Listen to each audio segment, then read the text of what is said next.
A concussion is a violent jarring or shaking of the brain inside the head. A concussion or a jarring of the head usually causes a transient, that's a temporary disruption in neurologic function. It could be loss of consciousness, it could be numbness or weakness or paralysis that's temporary in the body, and it usually recovers. The clearing, essentially playing through a concussion, means that you add to the injury. If you think of a skin injury or a skin wound, if you go back and keep scratching a wound on the skin, it will never heal, it will not get better. So if there is a skin injury, you go back and allow that injury to heal and then come and use it.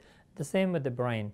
A concussion essentially means that there is an injury to the brain and it has to be healed, and if you continue playing, that means that that wound that has occurred on the brain will never heal. So in other words, a concussion is a cumulative thing. So if you have one concussion, you knock off a piece of the brain, and if you have another concussion, that adds to it and adds to it.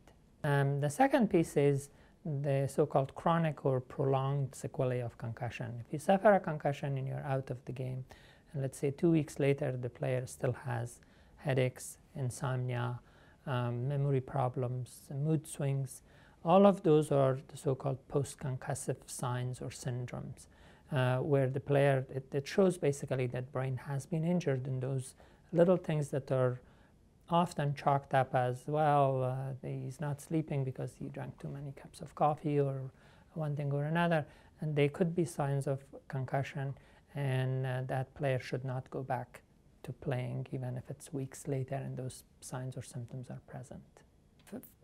Helmet, like any other instrument, has to be, itself can prevent some of the injury to the brain. B, it has to be applied properly. In other words, the helmet has to be fitted and put into the head, over the head properly, so that it will be effective.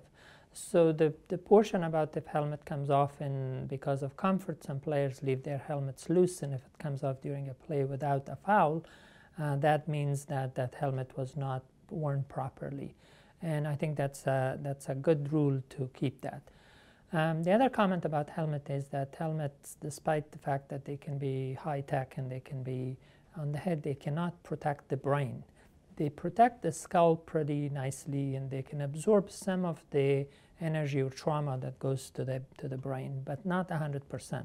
The clearing process are 2 or 3 things. Number one is a general neurologic examination to see if everything is working in the body and the brain is doing its function. Number 2, there is a cognitive skill testing. So they have certain testing that's called neuropsychological testing, and that is showing whether your concentration is okay, your memory and attention is okay, and those are all important, especially in the case of playing, because if your memory and concentration and all that are not okay, you're prone to getting hurt again.